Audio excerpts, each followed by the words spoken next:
Laing buntag diha mga par. Ato na istoryahan ning difference between sa holiday sa UK ug holiday sa Pilipinas. Ang tawag na mga ni mga par holiday sa Pilipinas, ang tawagan na kay leave na siya kan di ka mo duty ba. So say kalahian ni. Actually si UK government ni hatag na siya og kining 28 days annual statutory leave. Then legally entitled yun na siya tanan ng mga full-time na mga employee ni. So unsay na mga par kanang 28 days na mo apila ang tanang klase sa holiday, mga bank holidays, Pasko, New Year, tanang okasyon. At the same time, apil na nang kanang gitawag nato nga vacation leave.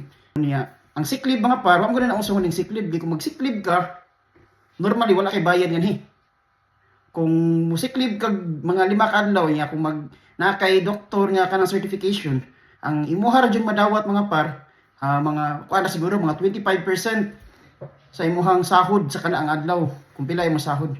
So, inana ra mo unlike sa Pilipinas, ang ato sa Pilipinas, buinas kayo kay liman ka na sick leave, 15 ka adlaw, vacation leave na 15 ka adlaw, unya na pay kining 18 days nga combined non-working days sa special and regular holidays sa Pilipinas. Unsa ka swerte?